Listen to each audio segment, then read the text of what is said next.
Bonjour, je m'appelle Patricia Rochevert-Zuilly et je suis actuellement en poste à l'université d'Artois à Arras.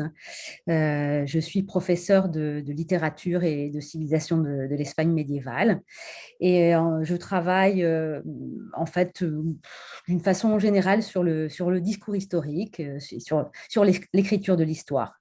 Et dernièrement, je me suis lancée aussi dans une recherche sur la correspondance des femmes dans l'Espagne médiévale. Alors, ma thèse s'intitulait du poème à l'histoire, la geste sidienne dans l'historiographie alphonsine et néo-alphonsine. Et je l'ai soutenue là où j'ai fait toutes mes études et là où je vais débuter ma carrière d'enseignante-chercheuse à l'université Paris 13 sous la direction d'un maître, le professeur Georges Martin. Voilà, pour qu'on te connaisse mieux, revenons un peu sur ton parcours. Est-ce que tu as fait comme tout le monde, banalement comme tout le monde, hein, je dis toujours ça, ça me fait rire parce que, bon, à quelques exceptions près, on a tous le même parcours, une licence d'espagnol, une maîtrise d'espagnol, un DEA d'espagnol, puis les concours, ou est-ce que tu as des choses un peu originales? Est-ce que tu es allé jouer de la flûte au Mexique ou que sais-je? À la flûte, c'est amusant parce que j'aurais pu, enfin, puisque mon mari est flûtiste, mais non, je ne suis pas du tout musicienne. En fait, bon, j'ai un parcours qui est assez classique, effectivement, mais au départ, je n'étais pas destinée à être professeure d'espagnol, puisque j'avais fait un bac scientifique. J'ai fait un bac, j'ai fait une première S, à l'époque c'était première scientifique, et j'ai fait un bac D, mathématiques et sciences de la nature, parce que je voulais être médecin. Voilà, j'étais partie pour faire des études de médecine. Et puis au moment de m'inscrire à la fac de médecine, en fait, je me suis dit non, non, je ne veux pas faire ça. Je ne veux pas faire ça parce que je sais pas, j'ai peut-être peur de la maladie. Enfin, je sais pas. Mais je voulais faire quand même un métier qui est tourné vers les autres. Et comme j'aimais beaucoup les langues, je me suis tournée vers l'espagnol. Alors l'espagnol, pourquoi? Parce que je crois que c'est parce que quand j'ai toujours entendu mes grands-parents maternels parler le ladino. Pour moi, c'était une langue un peu exotique. Je la comprenais pas quand j'étais enfant parce que c'était la langue qu'ils utilisaient pour qu'on ne comprenne pas, en fait. Voilà. Et donc, j'ai choisi l'espagnol et j'ai choisi l'espagnol et je me suis dit, je vais aller dans une université qui n'est pas loin de chez moi. Et c'était l'université Paris 13. Et voilà, je me suis lancée dans des études classiques, donc DUG, licence, licence où j'ai rencontré celui qui allait être mon directeur de thèse. Il venait de finir sa thèse de doctorat. Ensuite, j'ai fait ma maîtrise et puis je suis allée passer l'agrégation à l'école normale supérieure en tant qu'auditrice libre. Et après l'agrégation et le CAPES aussi, que j'ai passé la même année, j'ai fait mon DEA et puis j'ai enchaîné avec une thèse. Voilà, voilà Bon, mon parcours. sur quoi portaient tes mémoires de maîtrise et de DEA? Mais justement, je crois que enfin, voilà, tout était vraiment lié parce que j'ai commencé à travailler en maîtrise sur un manuscrit. Ma maîtrise était consacrée à l'édition d'une partie de la chronique de Castille, qui est une chronique du début du XIVe siècle, que j'ai d'ailleurs éditée intégralement à partir de deux manuscrits dans le cadre de mon habilitation à diriger des recherches. Donc en fait, voilà, j'ai suivi une ligne et en DEA, j'ai travaillé sur une thématique, voilà, enfin, les débuts de ce qu'allait être ma thèse, c'est-à-dire sur la mise en prose du premier chant, il y a trois chants dans la chanson de Moncide, du premier chant de la chanson de Moncide dans euh, une chronique de la fin du règne d'Alphonse X le Sage, une chronique des années 80, 1283, qu'on appelle la chronique de 20 rois. Donc, je posais les choses, en fait, dans mon DEA et voilà, j'ai poursuivi ensuite en thèse. Et alors, ce goût pour le Moyen Âge, est-ce que ça devient d'une passion de petite fille pour des musées ou des personnages historiques ou que sais-je, ou est-ce que c'est vraiment la rencontre avec Georges Martin? C'est les deux, je crois. Ça vient de ma passion pour les textes, pour les objets. pour les livres d'un point de vue matériel et pas seulement d'ailleurs. Et en fait, quand j'ai découvert ce manuscrit que j'allais éditer, pour moi, ça a été vraiment une grande émotion parce que c'était à la fois un objet d'art, mais c'était aussi se plonger dans l'histoire d'un texte qui avait été écrit à la main.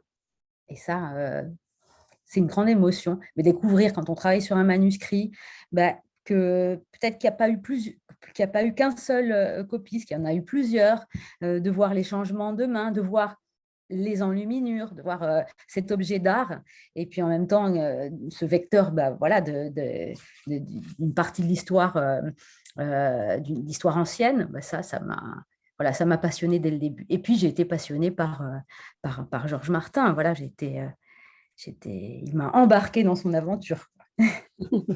Ah oui, c'est bien quand c'est autour d'une personne aussi, comme ça, qui nous donne le feu sacré.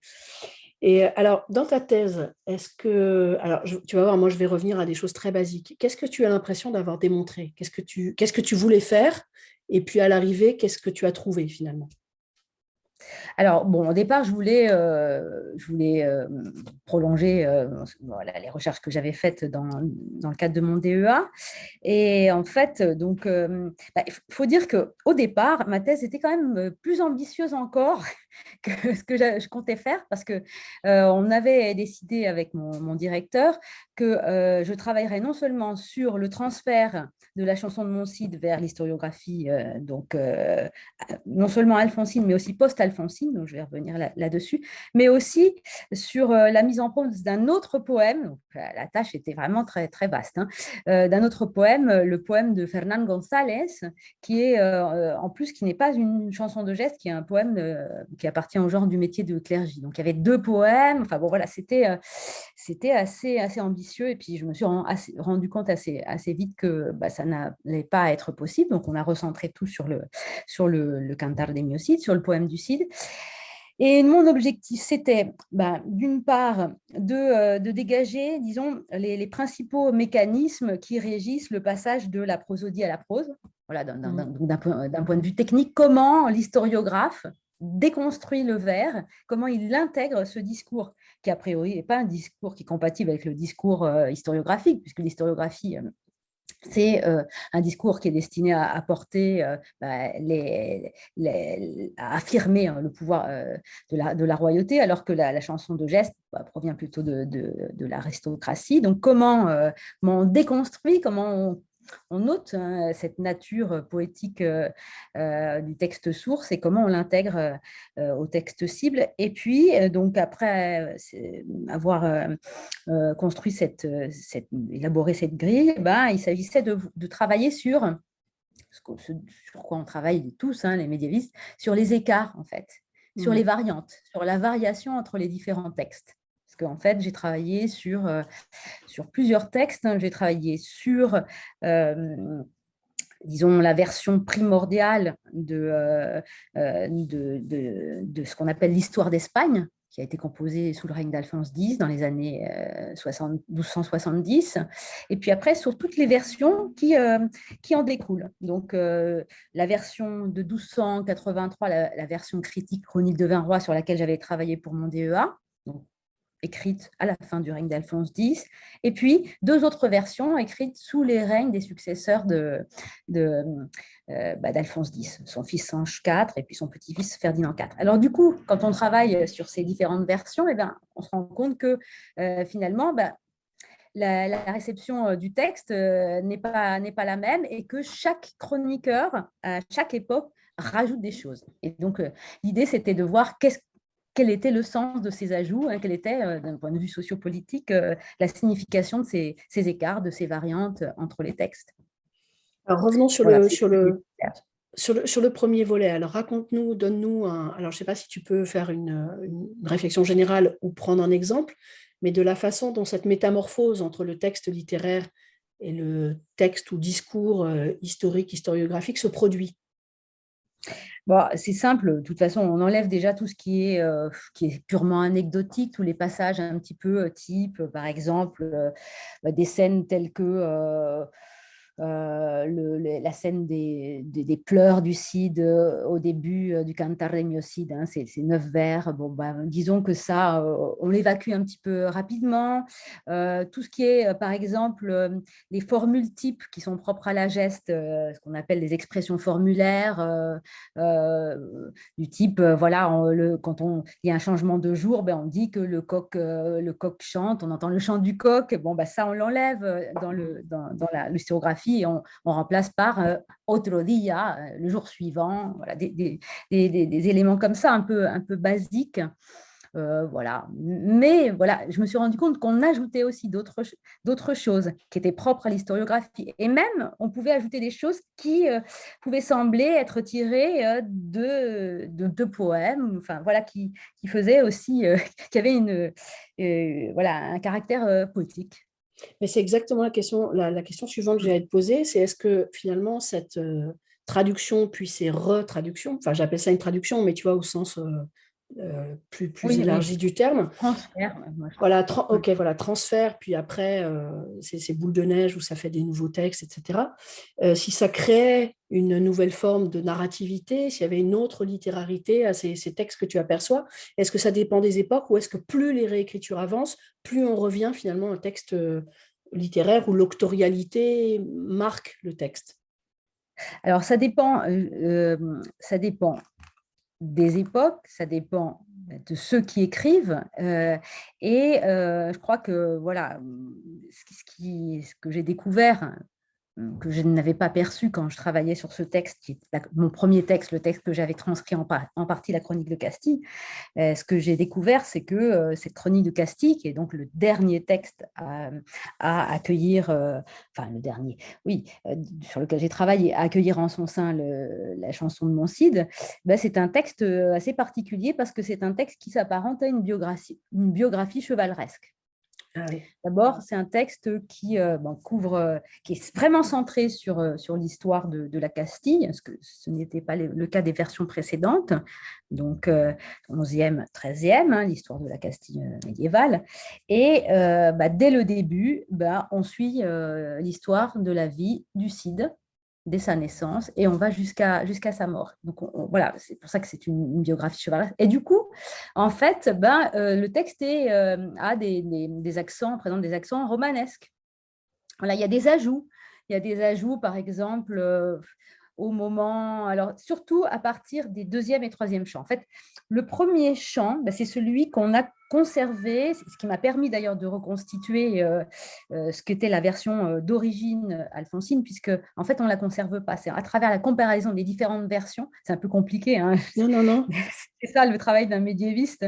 Donc, à partir de la comparaison des différentes versions qui ont été écrites à des époques différentes, mais à partir du même modèle, qui est le modèle primordial alphonsin, qu'on ne conserve pas parce que les manuscrits ont été détruits, parce que c'était un brouillon, qu'on peut reconstituer la version primordiale. Et à partir de là, on retrouve les écarts. Et donc, cette chronique de Castille, qui conserve uniquement cette histoire de la Castille, elle est écrite à une époque, pendant la minorité de Ferdinand IV, le petit-fils d'Alphonse X, où la royauté est mise à mal, le pouvoir du roi est contesté, et en fait, celle qui arrive à le maintenir au pouvoir, et c'est ce qui va m'amener aussi après plus tard à travailler sur les femmes, c'est sa mère, qui s'appelle Marie de Molina et qui justement va s'appuyer sur l'aristocratie chevaleresque pour conforter la place de son fils. Et donc du coup, cette chronique, c'est ce que je découvrirai plus tard, je ne le savais pas encore quand je faisais ma thèse, cette chronique, elle est portée, ou elle porte la voix de l'aristocratie chevaleresque, c'est-à-dire la voix de ceux qui ont aidé la reine à affirmer le pouvoir de son fils. Et vraiment, on entend la voix. Et alors, cette aristocratie chevaleresque qui a l'habitude d'entendre des histoires, doit entendre des histoires, voilà, pour alimenter son imaginaire, voilà, son imaginaire. Et donc, de fait, on a des passages qui pourraient être de micro-récits qu'on lirait aux chevaliers quand ils sont à table, par exemple. Et alors, au fil du temps, je suppose que même si on sort de ton champ de spécialité, mais au fil des époques, que devient alors moi j'appellerais ça presque une transfictionnalité, tu vois, avec le personnage qui passe d'un imaginaire à un autre, quelle que soit l'instrumentalisation on en fait, qu'elle soit politique ou littéraire, etc. Aujourd'hui, il en reste quoi de ça, de cette tradition qui s'est cristallisée au Moyen-Âge autour de ce personnage? En fait, de toute façon, cette chronique de Castille, finalement, elle va avoir une postérité assez longue.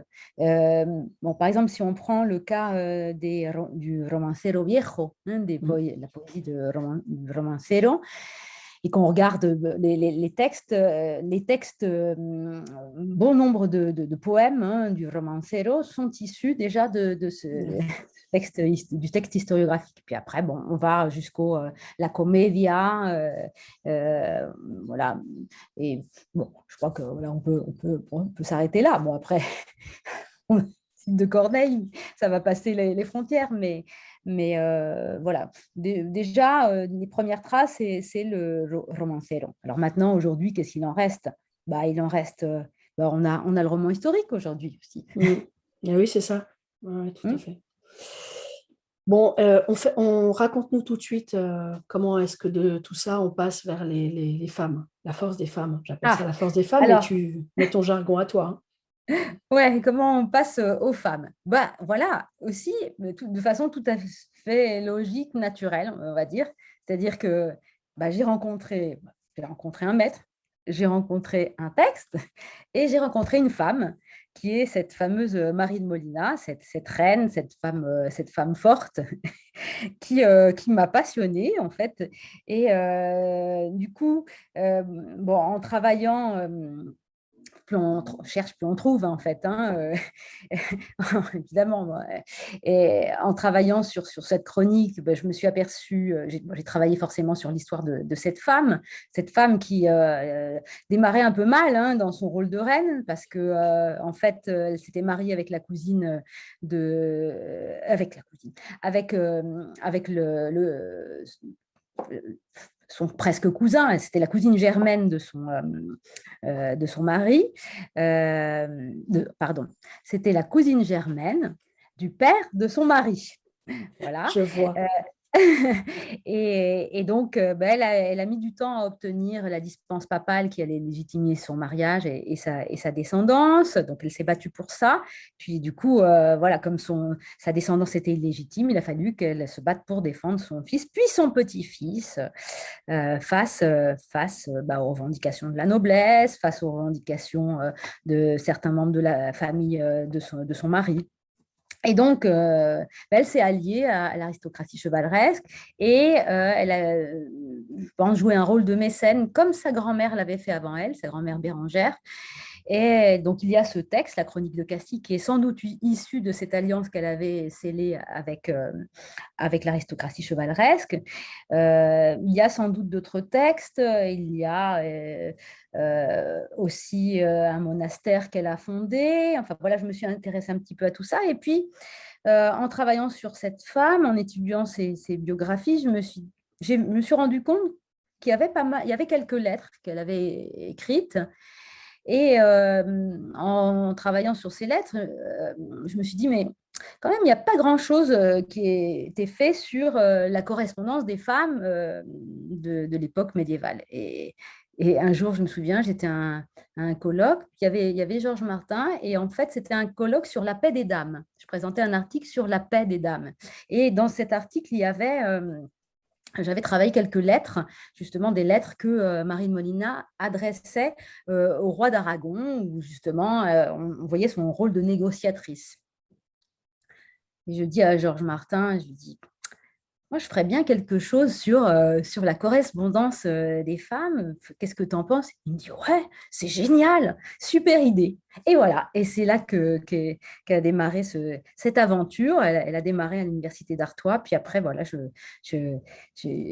j'ai embarqué avec moi mes collègues et amis, Hélène Thielin-Pardot et Jean-Pierre Jardin, et on a monté le programme Missiva, hein, Lettres de femmes dans l'Espagne, enfin dans l'Europe médiévale, puisqu'on l'a étendu aussi au Portugal, à la France et à l'Italie.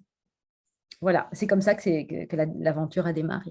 Donc, ça veut dire qu'il y a suffisamment de choses qu'on conserve pour que vous puissiez faire une vraie réflexion collective sur les correspondances de femmes à cette époque, alors. Alors, suffisamment, je ne dirais pas ça, surtout pour la Castille, parce qu'en fait, il n'y a pas eu de politique de conservation des documents en Castille avant le XVe siècle. Et tous les documents sur lesquels j'ai travaillé, on a travaillé, se trouvent aux archives de la Couronne d'Aragon à Barcelone. Parce que, contrairement à la Castille, l'Aragon a développé une politique de conservation des documents, une chancellerie, donc à partir du, disons, 13e, 14e siècle. Ouais. Voilà, donc c'est très amusant. Je ne sais pas si je peux en parler, j'ai une anecdote. Voilà, donc je dis à Hélène Thionin-Pardo, bon, on va aller aux archives de la Couronne d'Aragon, on va aller voir ce qu'ils ont, parce qu'en fait, les lettres, on sait qu'elles existent, mais il n'y a pas de catalogue qui a été établi, elles sont répertoriées, mais n'ont pas été cataloguées. On va aller voir ce qu'ils ont là-bas. Et on arrive, bon, il n'y a pas grand monde dans ces archives. Bon, c'est n'est ouvert que le matin, d'ailleurs, jusqu'à 14h. On arrive et puis on se retrouve face à une dame et on lui dit, voilà, bon, on vient voir si vous avez des lettres de femmes. Et alors, elle était très surprise par, parce qu'on lui a dit, et elle en est tombée de sa chaise, on l'a vu disparaître derrière le comptoir. Elle était tellement étonnée déjà bon, de voir de femmes, de chercheuses qui venaient travailler sur les lettres de femmes et puis d'avoir une telle demande. Mais après, elle nous a sorti des cajones et voilà, et c'était parti. Mais c'était amusant. Ça, j'imagine que quand on va en bibliothèque, vous cherchez des choses impossibles, vous devez avoir des anecdotes incroyables à raconter. Allez, je te ramène en arrière à la thèse. Donc, en dehors de Georges Martin, on l'a bien compris, hein, c'est lui qui t'a fait voir la lumière au bout du tunnel et tout ça, machin, Oui, et qui t'a suivi dans tes idées, qui t'a fait confiance. Est-ce qu'il y a d'autres personnes qui ont joué un rôle important dans ce parcours de thèse? alors oui, il y a une grande figure, celle du monsieur, du professeur qui a créé le département d'espagnol à Paris 13, qui était Jean Roudil, linguiste. C'était vraiment une figure imposante et bienveillante à l'université Paris 13. C'est avec lui aussi que j'ai découvert la langue, que j'ai découvert le Moyen-Âge. Et c'était un homme qui était à la fois impressionnant et timide. Enfin, voilà, vraiment une belle personne. Et puis aussi, je crois que ce qui a été déterminant, c'est justement tout cet environnement qui s'est créé autour de moi à Paris 13, ce bain dans lequel j'ai été plongée de médiévistes, parce qu'en fait, à l'époque, Paris 13, c'était vraiment, je crois, le seul centre d'études médiévales hispaniques. Et vraiment, j'ai eu la chance de passer par là. Je crois que tous les enseignants-chercheurs qui sont en poste actuellement sont médiévistes, sont passés par Paris 13, d'une façon ou d'une autre. D'accord.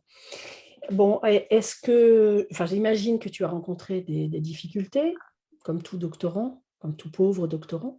Alors, des difficultés qui sont liées à ton sujet, ça, j'imagine, hein. D'ailleurs, tu as dit, il a fallu au départ, je suis partie avec un corpus de textes, c'était beaucoup trop difficile, il a fallu que je réoriente, etc. Alors, est-ce qu'il y en a d'autres de ces difficultés liées à ton sujet, et est-ce qu'il y en a des générales que tu voudrais évoquer, puis éventuellement donner des solutions que tu as pu trouver pour les résoudre? Alors, des difficultés, alors, en tant que médiéviste, des difficultés liées à la matière même, parce qu'en fait, j'ai travaillé sur une trentaine de manuscrits. Il y avait plusieurs versions et c'était énorme. 30 manuscrits, c'était énorme. Donc, il a fallu bien que je parte en Espagne et que, pas seulement, parce qu'en fait, il y avait même enfin, si, puisque j'ai tout trouvé en Espagne. Il a fallu que je prenne ma Twingo à l'époque, que je parte. Les- Non, mais bon, il faut en parler parce que voilà, un doctorant, voilà, il doit employer les moyens du bord. J'avais de la chance, j'avais une voiture, hein. Donc, je suis partie avec ma Twingo un été pour aller trouver les manuscrits, pour repérer les passages dans lesquels se trouvaient les versions en prose. La version en prose de la chanson de mon Cid. Et il y avait donc des manuscrits à Madrid, il y en avait à Salamanque, il y en avait à Santander.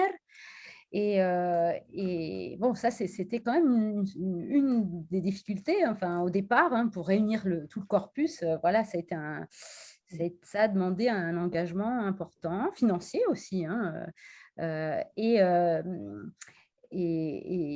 mais voilà, par exemple, je me suis retrouvée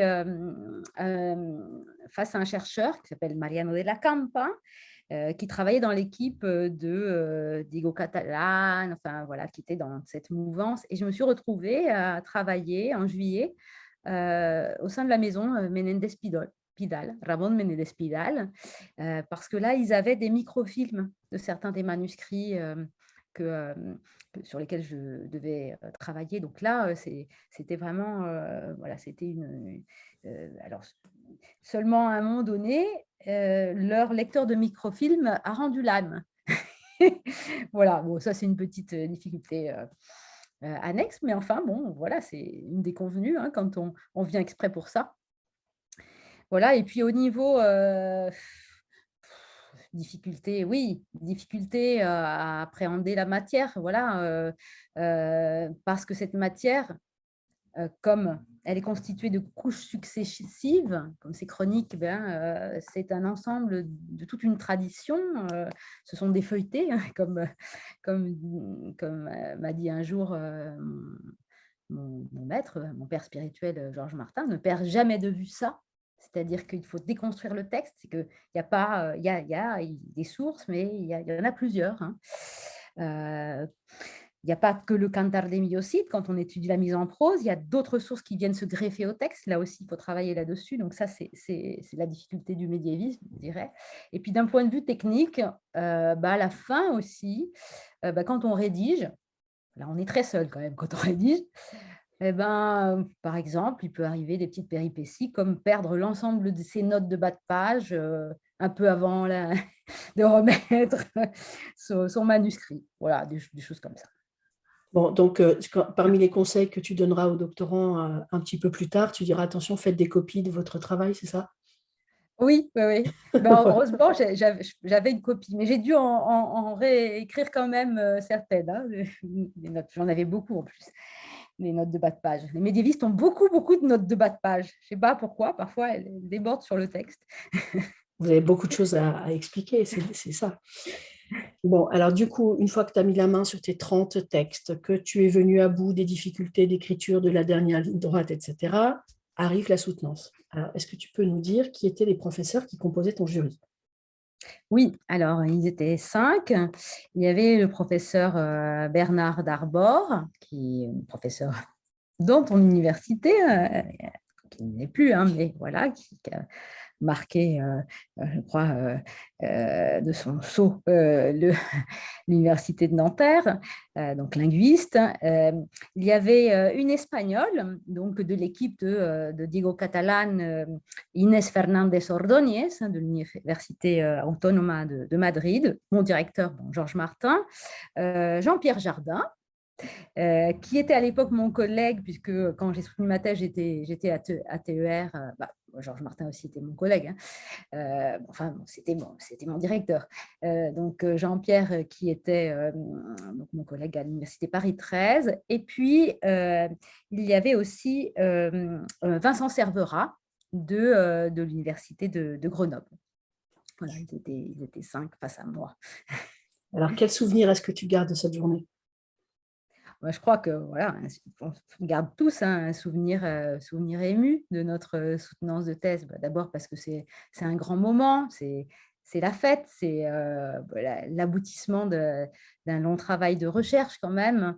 Euh, on sait qu'après, il y a un pot et qu'on voilà, on va se retrouver tous à boire un verre ensemble.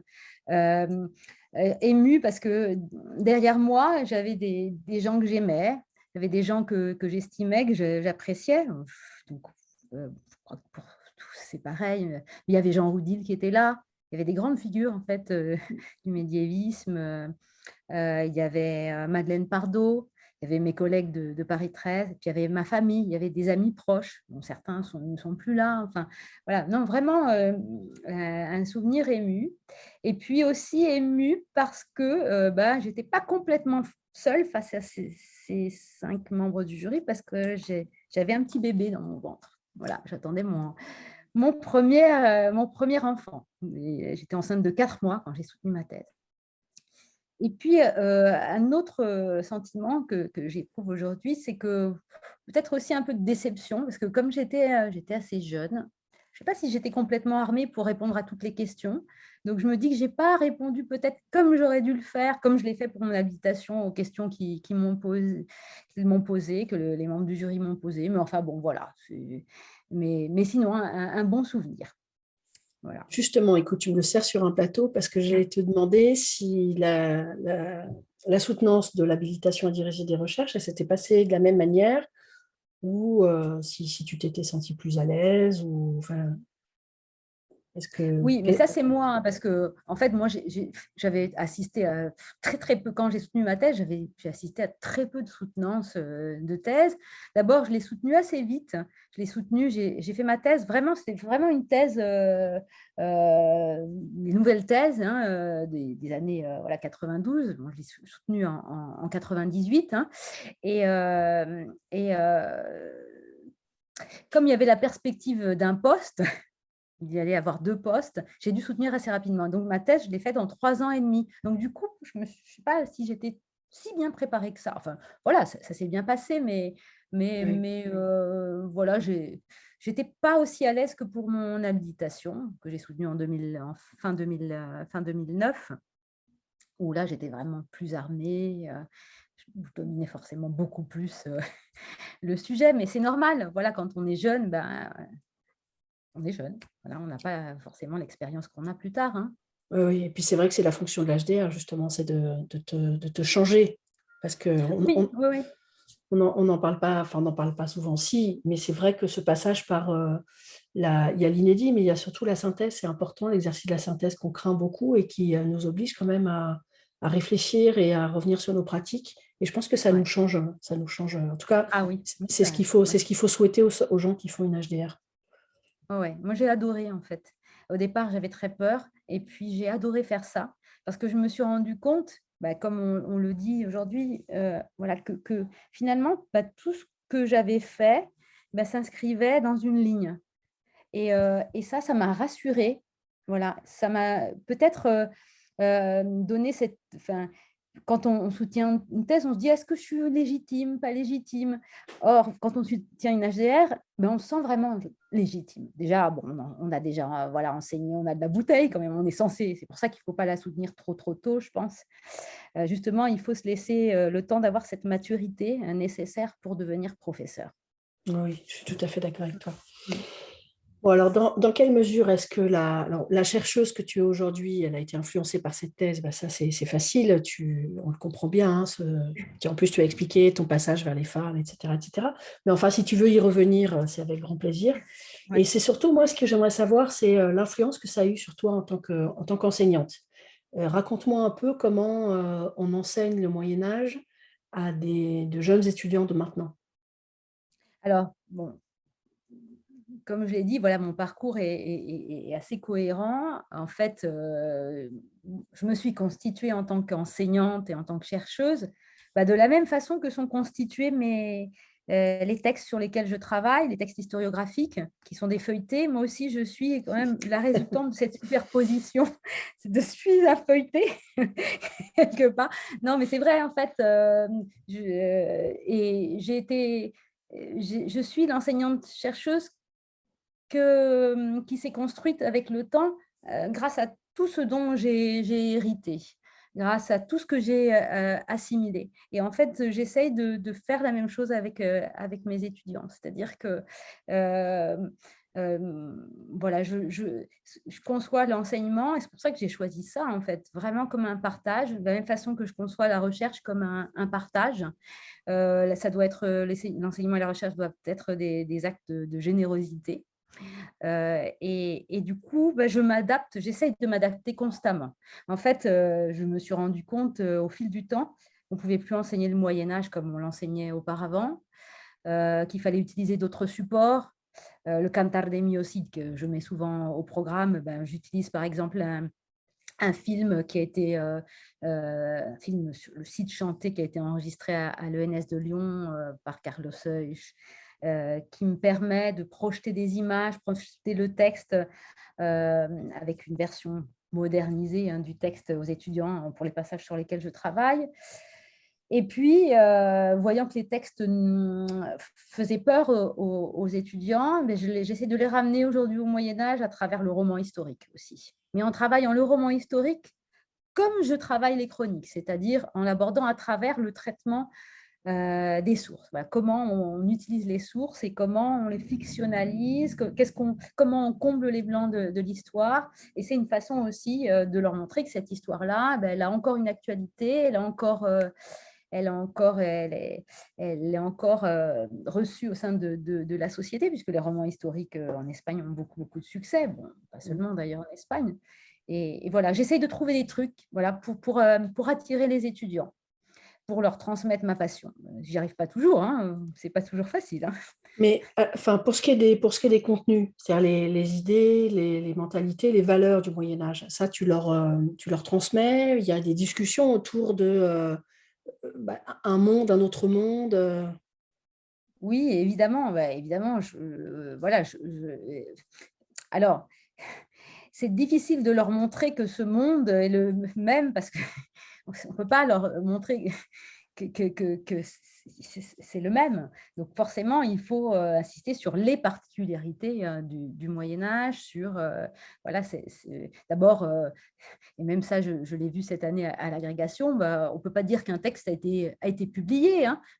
Oui, c'est Voilà. vrai. Donc déjà, le texte même, la conception même du texte, bah voilà, est différente. Donc tout est différent en fait.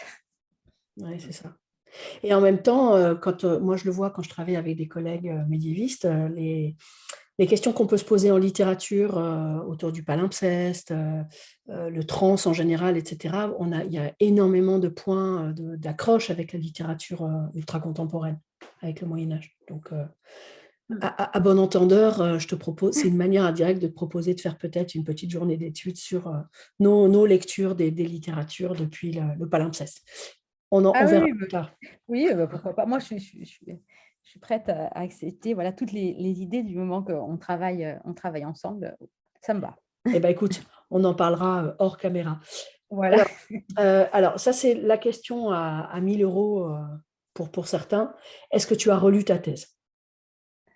Je dois t'avouer que je me suis replongée dedans hier pour voir un petit peu ce que j'avais fait. Ma thèse, je l'ai relue très rapidement après avoir soutenu, parce qu'en fait, je savais que je n'allais pas la publier. Parce qu'il y a 3 parties. La première partie, c'est vraiment sur le corpus. Donc ça, ce n'était pas publiable, c'est très descriptif. La deuxième partie, c'est justement sur le premier chant et sa reconstitution dans la version alphonsine primordiale de l'histoire d'Espagne. Et la troisième, c'est vraiment les variantes. Et donc, du coup, en fait, j'ai tiré des articles très vite de ma thèse. Elle est publiée sur HAL, hein, bon, voilà, de ma thèse, et en particulier de la troisième partie qui est la plus intéressante, c'est-à-dire la signification sociopolitique des variantes. Voilà, donc non, je l'ai pas vraiment relue. Quand je l'ai regardée hier, je me suis dit, oh, bon, tu étais jeune à 28 ans, mais c'est pas si mal finalement. C'est honnête, on voit qu'il y a du travail. Et voilà, je suis quand même fière de ce travail de jeunesse. Bon, pour savoir le statut qu'elle a réellement dans ton cœur, elle est rangée où chez toi? Est-ce qu'elle est au fin fond d'une cave ou est-ce qu'elle est derrière la jolie bibliothèque que tu as, dans la bibliothèque que tu as derrière toi? Non, elle n'était pas dans ma bibliothèque. Je suis allée la chercher dans une pièce. Voilà, elle était dans une bibliothèque, mais dans une pièce à part. Donc, c'est vrai que ça faisait longtemps que je l'avais pas ressortie. Et pourtant, je l'ai là, hein, je peux la montrer peut-être. Et pourtant, tu vois ici, et c'est amusant parce qu'en fait, le choix d'illustration est intéressant. Parce que j'ai choisi une illustration qui est tirée d'un des manuscrits de la Chronique de Castille. Donc, cette chronique de Castille qui m'a suivie, qui me suit, avec laquelle j'entretiens une relation particulière depuis ma maîtrise. Voilà, c'est une illustration où on voit au premier plan le Cid pendant l'assemblée plénière de Tolède, au Cortés. Il y a le roi derrière et puis il y a une altercation. Donc, il y a toute la noblesse à côté du Cid et puis le roi en arrière-plan. Et donc, vraiment, je trouve que je ne l'avais pas trop mal choisi, cette illustration, et que voilà, c'est aussi quelque chose qui est resté. En plus, ce manuscrit, qui n'est pas le manuscrit à partir duquel j'ai édité la Chronique de Castille dans le cadre de l'HDR, c'est un manuscrit intéressant parce qu'il a plusieurs illustrations, justement, plusieurs dessins. Ils ne sont pas en couleur, hein, il y a un peu de rouge. Et c'est un manuscrit sur lequel j'ai travaillé, qui est passionnant, en fait, sur lequel j'ai travaillé dans le cadre d'un article, hein, puisqu'un jour, on m'a demandé de faire quelque chose sur les annotations marginales dans les manuscrits. Je me suis dit, tiens, je vais me replonger dans ce manuscrit, qui est un manuscrit qui est conservé à la Bibliothèque nationale de France. Et j'ai trouvé des choses vraiment passionnantes. J'ai mené une enquête et je me suis rendu compte, enfin, j'ai pu déterminer l'identité des lecteurs de ce manuscrit. Je l'ai retrouvé, j'ai retrouvé sa trace dans un testament, dans le testament d'une famille de la noblesse du 15e siècle, les Sánchez Muñoz. Voilà. Donc, Eh ben, tout est écoute, lié en fait. ben, oui, oui. Alors, puisque tu l'as à la main, on va commencer par Oui. cette question-là. Est-ce que tu peux nous lire la première phrase de ta thèse, donc le début de l'introduction, si tu as besoin de 2 ou 3 phrases pour faire sens, il n'y a pas de problème. Et puis surtout, l'exercice un peu difficile, c'est de nous en faire un commentaire rétrospectif. Qu'en penses-tu? Alors oui, je peux faire ça. Alors donc je vais lire. Les phrases sont assez courtes. Alors je vais peut-être lire le premier paragraphe. Donc pour les historiens du XIIIe siècle, l'histoire est avant tout école de vie. Elle est le témoignage, non pas véridique, mais vraisemblable, des actes exemplaires des princes à travers les siècles. Elle est enseignement.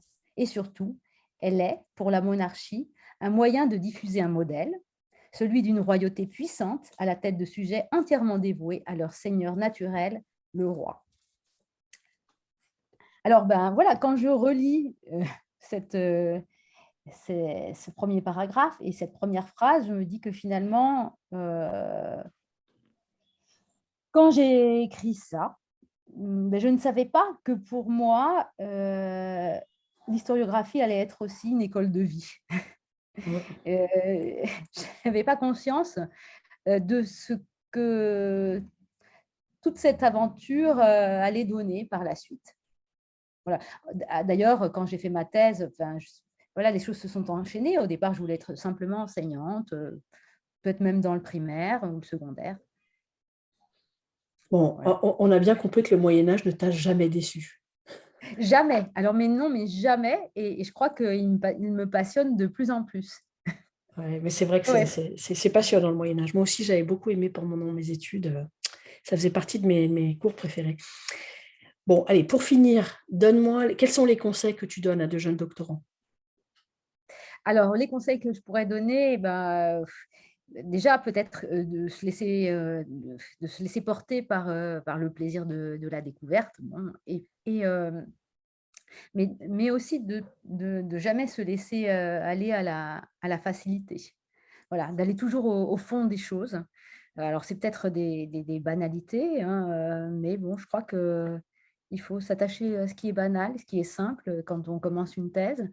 Il faut aussi, il ne faut pas hésiter à aller vers les autres, à se créer des réseaux. Je crois que c'est très important, des réseaux scientifiques et puis des réseaux d'amitié.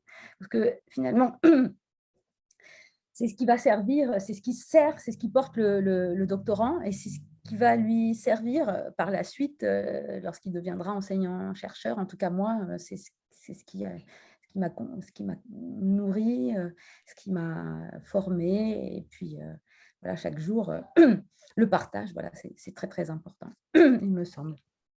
Et, et puis, voilà, et faire un petit peu de tout. Voilà, quand j'ai fait ma thèse aussi, j'ai été formée à l'édition, la valorisation de textes. Et voilà, s'ils ont l'occasion d'être formés pour relire des articles, le faire aussi, parce que ça fait partie ensuite aussi de notre travail. Voilà. Mais puis de ne pas avoir peur. Souvent, les étudiants qui commencent une recherche disent qu'ils ont peur de la solitude et peur de ne pas pouvoir écrire. Et finalement, on n'est pas si seul que ça quand on écrit. Parce que d'abord, on est avec ces textes. Et puis, voilà, on est pétri de tout ce qui nous a nourris pendant nos recherches. Voilà, et plus on écrit, plus on arrive à écrire, mieux on écrit, je dirais. Oui, c'est vrai, souvent, c'est les premières pages qui sont difficiles et puis après, la machine est Ouais. lancée et il faut passer ce cap-là, oui, c'est vrai.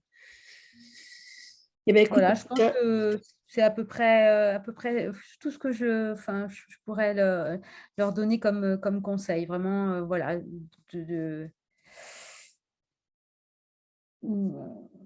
ouais.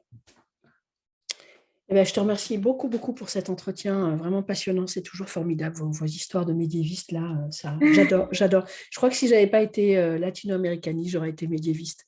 J'en connais certains qui vont bicher en entendant ça. Je nierais. Mais vraiment, merci beaucoup. C'était très agréable. Merci beaucoup, Patricia. Merci à toi de me donner l'occasion voilà, de me replonger dans cette aventure. Eh oui, C'était un plaisir. ce grand retour vers le passé. Ce grand retour vers le passé. Ouais. Voilà.